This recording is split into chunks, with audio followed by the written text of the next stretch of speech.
Hello मेरे नादान परिंदों, मैं एमी मैम आप लोगों के लिए लेकर आ चुकी हूँ एक बहुत ही मज़ेदार वीडियो जिसके अंदर बच्चे हम लोग बात करने वाले हैं हाईएस्ट वेटेज टॉपिक्स की फॉर CUET 2026।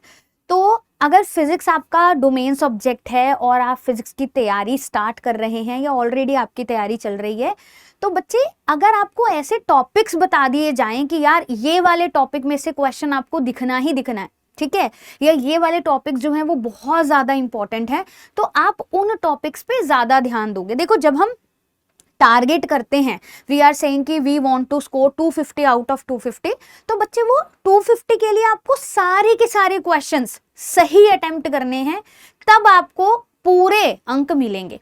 लेकिन अगर आप एक सेफ स्कोर की तरफ जाना चाहते हैं, आप चाहते हैं कि यार ये वाले चैप्टर्स तो मैं बहुत बढ़िया तरीके से कर लूं, ताकि जितने ज्यादा, फॉर एग्जांपल अगर मैं बोलूं तो वेटेज बच्चे CUET के एग्जाम में सारे के सारे चैप्टर्स की सेम नहीं है।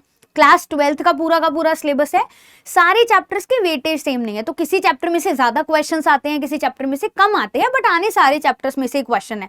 तो अगर आप मुझे पूछोगे कि मैम ये वाला चैप्टर क्या हम छोड़ सकते हैं, बेटा if you are targeting 250 out of 250 तो तुम्हें कुछ भी नहीं छोड़ना, ठीक है। But if you actually want to score really very good and you want to make sure कि आपके कुछ सवाल तो ऐसे होने चाहिए, कुछ टॉपिक्स ऐसे हमें मैम बता दें जिनसे ना हमारी एकदम नैया पार लग जाए, तो बच्चे स्टार्ट करने के लिए अपनी preparation always start with those topics जो हाई वेटेज टॉपिक्स है।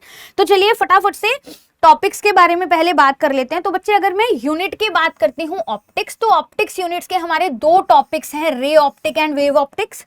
इसमें से बच्चे अप्रोक्सीमेटली 10 सवाल एग्जाम में आपको देखने को मिलेंगे। 50 क्वेश्चन में से बेटा 10 क्वेश्चन आपको वेव ऑप्टिक्स और रे ऑप्टिक्स के मिलाकर पूछे जाने वाले हैं।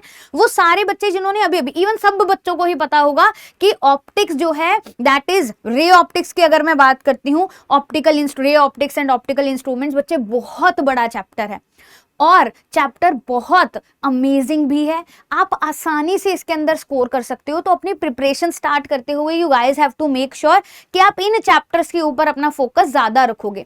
स्टार्ट करना कैसे, अगर रे ऑप्टिक्स की बात करती हूँ तो बच्चे रे ऑप्टिक्स के अंदर आपको बहुत बढ़िया तरीके से रिफ्लेक्शन दोनों पढ़ना पड़ेगा, ठीक है। आपको इसके अंदर जो क्वेश्चंस है ना वो ज्यादातर रिफ्रैक्शन के ऊपर भी देखने को मिलेंगे। आपको इसके अंदर जो आपका माइक्रोस्कोप हो गया, टेलीस्कोप हो गया, इसके सवाल भी देखने को मिलेंगे। Refraction through lenses, refraction through spherical surfaces, और इसके जो क्वेश्चंस होते हैं ना लेंस वगैरह वाले न्यूमेरिकल टाइप क्वेश्चंस, वो आपको बहुत बढ़िया तरीके से प्रैक्टिस करना है। क्योंकि जैसा कि हम ये पहले भी डिस्कस कर चुके हैं कि बच्चे आपको एक सवाल को सॉल्व करने के लिए कितना समय मिलेगा, मात्र 72 सेकेंड्स, ठीक है। कितना समय मिलेगा, 72 सेकेंड्स, ठीक है। तो बच्चे 72 सेकेंड्स अगर आपको एक क्वेश्चन सॉल्व करने के लिए मिल रहा है, तो आपकी अगर स्पीड अच्छी नहीं होगी न्यूमेरिकल को सॉल्व करने की, या मैथमेटिक्स अप्रोच बढ़िया नहीं होगी, तो आप न्यूमेरिकल वाले क्वेश्चंस में ना फंस सकते हैं, ठीक है। तो मैं फिर से कहूंगी कि कई बार बच्चों को लगता है कि यार CUET का एग्जाम तो आसान है एज कंपेयर टू नीट और JEE, बट बच्चे जब स्टेटमेंट टाइप क्वेश्चंस आते हैं, जब क्वेश्चन के अंदर 4 स्टेटमेंट लिख दी जाती हैं और पूछा जाता है ना which of the following is, अच्छा A भी सही है, B भी सही है, C भी सही है, तो आपको वो सारी स्टेटमेंट्स पहले पढ़कर फिर देखना होता है, ठीक है, फिर पिक करना होता है। तो ऐसे वाले क्वेश्चंस जो होते हैं वो ज्यादा डिफिकल्ट हो जाते हैं, क्योंकि एक तो क्वेश्चन लेंदी हो गया, ठीक है, आपको पूरा पढ़ना पड़ा, फिर आपको उसके ऑप्शंस के चीजें बनानी पड़ी कि हाँ ये वाली तो ठीक थी बट ये वाली गलत है ना। तो उस वाले क्वेश्चंस में ना बच्चे को ज्यादा टाइम लगता है सॉल्व करने में एज कंपेयर टू सिंपल एक फॉर्मूला बेस्ड क्वेश्चन अगर आपको दे दिया जाए। तो यहाँ पर जो स्टेटमेंट वाले क्वेश्चंस होते हैं वो थोड़े से कंफ्यूजिंग होते हैं, तो आपको उसको 1 से 2 बार पढ़ना पड़ेगा to get the correct answer, ठीक है। तो इसीलिए इसको बहुत बढ़िया तरीके से वेव ऑप्टिक्स में आपका यंग्स डबल स्लिट एक्सपेरिमेंट हो गया, बहुत ज्यादा इंपॉर्टेंट है, आपका सिंगल स्लिट डिफ्रैक्शन हो गया, ठीक है। तो ये वाले और स्टेटमेंट वाले क्वेश्चन आप वेव ऑप्टिक्स से ज्यादा एक्सपेक्ट कर सकते हो। आपके जो न्यूमेरिकल वाले क्वेश्चंस हैं वो आपको रे ऑप्टिक्स में से पूछे जा सकते हैं। इलेक्ट्रोस्टैटिक्स के अंदर बच्चे आपके 2 चैप्टर्स आ गए, इलेक्ट्रिक चार्जेस एंड फील्ड्स आ गया, electrostatic potential and capacitance, electrostatic potential and capacitance होना चाहिए, ठीक है, ये हो गया, ठीक है। इसमें से भी बच्चे देखो 8 अप्रोक्सीमेटली 8 क्वेश्चंस आपको पूछे जाएंगे इसके अंदर। अगर मेरे बच्चे ये चैप्टर इतनी बड़ी वेटेज रखते हैं, और ये चैप्टर ना मोस्टली बच्चे बहुत बढ़िया तरीके से पढ़ के रखते हैं, तो ऐसे बहुत कम बच्चे मैंने देखे हैं जिनको ऐसा लगता है कि इलेक्ट्रोस्टैटिक्स में ज्यादा दिक्कत होती है, बहुत कम बच्चे होते हैं जिनको ऐसा लगता है। अदरवाइज ये चैप्टर्स बच्चे के मोटे मोटे तौर पे बढ़िया तरीके से प्रिपेयर्ड ऑलरेडी हो रखे होते हैं। अगर आपके ये चैप्टर्स वीक हैं तो कोशिश कीजिए कि आप वन शॉट लेक्चर देखकर उसको आप बिल्कुल उसी पर्सपेक्टिव से देखेंगे कि आपको एमसीक्यू सॉल्व करना है, आपको पूरी पूरी डेरिवेशंस पे नहीं जाना, आपको रिजल्ट याद होने चाहिए। और बहुत, जैसे फॉर एग्जांपल यहाँ पर ना एक क्वेश्चन होता है कि अगर आपने चार्ज दिया है रिंग को, तो रिंग की एक्सिस पर इलेक्ट्रिक फील्ड कहाँ मैक्सिमम होगा, ठीक है, तो जैसे वो r/√2 पे मैक्सिमम होता है। तो बच्चे ये बहुत छोटा सा कि आपको याद होना चाहिए कि कहाँ, अगर वहां पे आप निकाल कर देखने लग गए कि यार इलेक्ट्रिक फील्ड की मैक्सिमम वैल्यू कहाँ पे आती है, तो उसके लिए पहले आपको फॉर्मूला देखना पड़ेगा, फिर आपको मैक्सिमम मिनिमा आना चाहिए वो निकालने के लिए कि कहाँ पर मैक्सिमम आता है। तो ये जो स्टैंडर्ड रिजल्ट वाले क्वेश्चन हैं, ये आपको इलेक्ट्रिक चार्जेस एंड फील्ड में और इलेक्ट्रोस्टैटिक यूनिट्स में बहुत ज्यादा देखने को मिलेंगे, ठीक है। तो इसके ऊपर आपको उनकी, मैं यही कहूंगी कि अभी जो आपके पास 1 महीने का समय बचा है बच्चे, इस 1 महीने के समय में don't try to run behind कि भाई मैं 6 घंटे की, 8 घंटे की, 10-10, 12-12 घंटे की पूरी वीडियोस देखकर मैं एक चैप्टर कर रहा हूं। अगर आप एक चैप्टर की प्रिपरेशन में बहुत एक्सेसिव टाइम लगाओगे बच्चे, पूरी डेरिवेशंस देखने में लग जाओगे, तो आप उसके क्वेश्चंस की प्रैक्टिस करने के लिए आपके पास समय ही नहीं होगा, ठीक है। तो मैं यही कहूंगी कि आपकी प्रैक्टिस के अंदर आपको ज्यादा क्वेश्चन की प्रैक्टिस करनी है, फॉर्मूलाज को बहुत बढ़िया तरीके से देखना है, और जहां पर आपको लगे कि यार इसका मेरे को समझने में दिक्कत आ रही है, या ये वाला कॉन्सेप्ट मैंने अपना 12th में भी नहीं ढंग से पढ़ा था, उसको आपको जरूर समय देकर पढ़ना चाहिए, ठीक है। कैपेसिटेंस के क्वेश्चंस, जैसे क्वेश्चंस हम कहते थे ना कि बोर्ड में बहुत ज्यादा इंपॉर्टेंट है, बेटा सीयूईटी में भी ऐसे क्वेश्चंस पूछे गए हैं, प्रीवियस ईयर के क्वेश्चंस आप उठा के देख सकते हो, जिसके अंदर एक कैपेसिटर को चार्ज किया, बैटरी के साथ डिस्कनेक्ट कर दिया, उसके बाद उसके प्लेट्स का डिस्टेंस बढ़ा दिया, डिस्टेंस कम कर दिया, तो कैपेसिटेंस कैसे चेंज हो रही है, ठीक है। तो ऐसे सवाल जिसके अंदर आप लोगों ने ऑलरेडी पहले तैयारी करी हुई थी, या पैरेलल प्लेट कैपेसिटेंस का क्वेश्चन आ गया, या फिर आपने सीरीज कॉम्बिनेशन और पैरेलल कॉम्बिनेशन में लगा दिया, कॉमन पोटेंशियल का क्वेश्चन आ गया। कैपेसिटर के केस में जब हम कॉमन पोटेंशियल की बात करते हैं तो वहां पर शेयरिंग ऑफ चार्ज का क्वेश्चन आपसे पूछा जा सकता है। तो ये सारे के सारे जो टॉपिक्स हैं, ये इस चैप्टर के बहुत बढ़िया, बहुत इंपॉर्टेंट टॉपिक्स हैं। Then we come to the next part which is magnetism. इसके अंदर आपके 2 चैप्टर आ जाते हैं, मूविंग चार्जेस एंड मैग्नेटिज्म आता है, मैग्नेटिज्म एंड मैटर आता है। बच्चे मैग्नेटिज्म एंड मैटर में से हमारा अर्थ मैग्नेटिज्म का, ठीक है, अर्थ मैग्नेटिज्म दैट इज डिलीटेड, तो अभी इससे आपको क्वेश्चन यहां पर देखने को नहीं मिलेगा। अच्छा, अब क्योंकि उसका तो ये बहुत छोटा सा पार्ट हो जाता है, इसमें से डायामैग्नेटिक, पैरामैग्नेटिक, फेरोमैग्नेटिक क्वेश्चन पक्का आना ही आना है, तो वो बढ़िया तरीके से पढ़ के जाना। टेबुलर फॉर्म में आप लोगों ने क्लास 12th में भी कर रखा होगा, टेबुलर फॉर्म में कि डायामैग्नेटिक ये होता है, पैरामैग्नेटिक मटेरियल्स ऐसे होते हैं, अगर हम उसको मैग्नेटिक फील्ड के अंदर रखते हैं तो उसमें किसमें से मैग्नेटिक फील्ड लाइंस जाना पसंद करती हैं, यानी कि कौन अट्रैक्ट होता है एक्सटर्नल मैग्नेटिक फील्ड से, कौन रिपेल्ड होता है।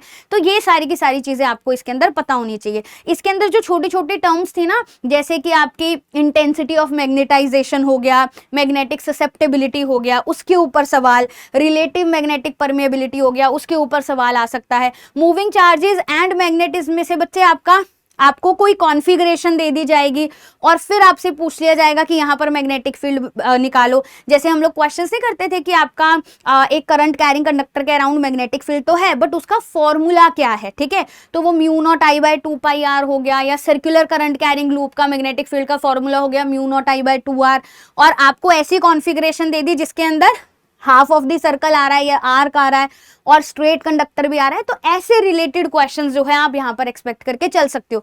मैं फिर से ये कहूंगी कि अगर आप न्यूमेरिकल्स की बात करते हो तो आपको यहाँ पर numerical moving charges and magnetism में डेफिनेटली देखने को मिलेगा to calculate the magnetic field, ठीक है। यहां पर आपको रे ऑप्टिक्स में जो है न्यूमेरिकल्स देखने को मिलेंगे, ठीक है। करंट इलेक्ट्रिसिटी में भी आपका ड्रिफ्ट वेलोसिटी हो गया, ठीक है, उसके ऊपर आपको न्यूमेरिकल देखने को यहां पर मिल सकता है।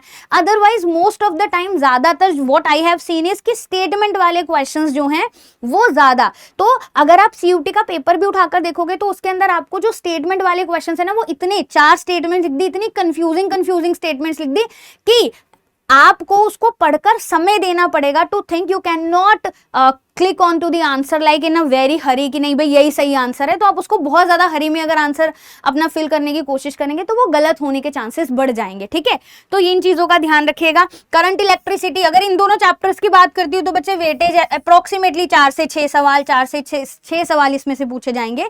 तो दोनों के दोनों चैप्टर्स ही बढ़िया वेटेज रखते हैं. ठीक है, अगर EMI and AC alternating current की बात करती हूँ तो रेजोनेंस, जब LCR सर्किट के अंदर रेजोनेंस अचीव होती है उसका क्वालिटी फैक्टर, पावर फैक्टर, इसके ऊपर सवाल आपको देखने को मिलेंगे, आपको पूछे जा सकते हैं. आप प्रीवियस ईयर उठाकर देख सकते हो कि किस किस तरीके के इसमें से क्वेश्चंस आए हुए हैं. इलेक्ट्रोमैग्नेटिक इंडक्शन हो गया, तो बच्चे इलेक्ट्रोमैग्नेटिक इंडक्शन में से अगेन ज्यादातर आपको जो क्वेश्चंस देखने को मिलेंगे वो स्टेटमेंट वाले क्वेश्चंस देखने को मिलेंगे. तो मैंने ना ये जब हमने 250 आउट ऑफ 250 वाली स्ट्रेटेजी भी आप लोगों के लिए बनाई थी तो उसमें भी मैंने बहुत क्लियरली बच्चों को ये चीज मेंशन करी थी कि देख भाई जब पढ़ना शुरू करोगे you guys have to make sure that you should have an idea of कि किस तरीके का सवाल आता है. तो अगर आपको ऐसा लगता है कि यार यहां पर देखो, जब भी हम किसी एग्जाम के लिए तैयारी करते हैं ना बच्चे, उसके लिए सबसे बड़ी चीज क्या चाहिए होती है, एक तो आपके अंदर विल पावर होना जरूरी है कि आप करना चाहते हो, आपके अंदर इच्छा होनी चाहिए उस एग्जाम को क्रैक करने की, उस एग्जाम में अच्छा स्कोर करने की. ठीक है, आप एक बहुत अच्छा कॉलेज डिजर्व करते हो, आप एक बहुत अच्छी यूनिवर्सिटी डिजर्व करते हो, बट आपको आपकी यूनिवर्सिटी, आपके कॉलेज तक पहुंचाने की जो जिम्मेदारी है ना वो हमारी है. अगर आप अपनी मेहनत और हमारी एक्सपर्टीज को बच्चे जोड़ दोगे तो मेरे को ऐसा लगता है कि आपका जो एक सही गाइडेंस आपके लिए कर सकती है ना वो और कोई नहीं कर सकता. ठीक है, जब हम बच्चों को ड्रिफ्ट वेलोसिटी भी पढ़ाते हैं तो हम बच्चों को बोलते हैं कि जब हम इलेक्ट्रिक फील्ड अप्लाई नहीं करते या कोई कंडक्टर जो है उसको हमने किसी पोटेंशियल पर नहीं रखा हुआ, कोई बैटरी, कोई सोर्स ऑफ EMF उसको नहीं दे रखा, तो बच्चे इलेक्ट्रॉन्स तो तब भी मोशन में होते हैं, बट तब उनका मोशन कैसा होता है, डायरेक्शनलेस, रैंडम, इधर उधर इधर उधर इधर उधर. तो अगर आप मेहनत कर रहे हैं बट सही डायरेक्शन की आपको जरूरत है, आप सही डायरेक्शन में नहीं कर रहे, तो बच्चे आपकी आउटपुट, आपका रिजल्ट जो है वो बहुत बढ़िया नहीं आएगा. हमारा जो रिजल्ट होता है ना वो उसी पर डिपेंड करता है. देखो, ये कहते हैं कि आपने कितनी मेहनत की, बट बच्चे मेहनत भी अगर सही डायरेक्शन में ना हो तो वो कभी रिजल्ट नहीं देती. ठीक है, तो आपकी डायरेक्शन जो है वो सही होना बहुत जरूरी है और आप इसके लिए हमारे साथ हमारे दृष्टि CUET के प्लेटफॉर्म पर जुड़ सकते हैं बच्चे, ताकि हम लोग ये सारी की सारी चीजें, अब ऑब्वियस ही बात है हमने यहाँ पर बच्चे सिर्फ हाई वेटेज टॉपिक्स की बात करी है. मैंने इन चैप्टर्स में से आपको वो चीजें बताई हैं जो कि बहुत ज्यादा इंपॉर्टेंट है, जिसके ऊपर क्वेश्चंस आप प्रीवियस ईयर में या तो आए हुए हैं या फिर आप उसको एक्सपेक्ट कर सकते हैं कि यार इस तरीके का क्वेश्चन इसके अंदर आ सकता है. But there are other chapters also. ठीक है, फिर से कहूंगी कि अगर 250 out of 250 is your target तो खाली इन चैप्टर्स को नहीं करना, फिर तो आपको बाकी के भी करने हैं. बट अगर आप स्टार्ट करने लगे हो अपनी प्रिपरेशन और आपको लग रहा है कि नहीं यार मुझे पहले वो बता दो कि जो ज्यादा वेटेज वाला चैप्टर है मैं उसको पहले करना चाहता हूं, ठीक है, तो मैं कहूंगी कि आप अपनी जर्नी की शुरुआत इलेक्ट्रोस्टैटिक्स या फिर ऑप्टिक्स से कर सकते हैं. ठीक है, बढ़िया तरीके से करिए. अगर लगता है कि यार फिर से बोल रही हूं कोई टॉपिक मैंने 12th बोर्ड्स में छोड़ दिया था, मैं 12th बोर्ड्स में तो वो पढ़ के ही नहीं गया था, या जब मैंने 12th में भी पढ़ा था ना तो मुझे उसका कॉन्सेप्ट यार उस टाइम भी बढ़िया तरीके से समझ में नहीं आया था, तो बच्चे जरूरत है आपको उसको पहले पूरा डिटेल में पढ़ने की. क्योंकि देखिए अगर आपको सिर्फ फॉर्मूला याद है तो आप सिर्फ और सिर्फ वही सवाल कर पाएंगे जिसमें फॉर्मूला बेस्ड क्वेश्चन पूछा जाएगा आपसे. ठीक है, लेकिन अगर स्टेटमेंट वाले क्वेश्चंस आएगा उस टॉपिक से तो आप फंस जाओगे क्योंकि आपने उसका कॉन्सेप्ट बढ़िया तरीके से ग्रैस्प नहीं किया. तो ये सारी की सारी जो टॉपिक्स थे ये हाई वेटेज टॉपिक्स थे. एंड इसी के साथ मैं इस वीडियो का जो है वो अंत करती हूँ. Thank you so much for joining in for today's video and I just want to wish you very good luck बेटा. बहुत बहुत आप लोगों का स्वागत है हमारे दृष्टि के CUET प्लेटफॉर्म पर. ठीक है, हम लोगों की तरफ से ऑल द वेरी बेस्ट. बहुत अच्छे तरीके से मेहनत कीजिए and you guys can join us here. Bye bye, take care. I will see you very soon in the live lectures. अब एग्जाम की तैयारी को और बेहतर करने के लिए हमारे चैनल को लाइक, शेयर और सब्सक्राइब करना ना भूलें.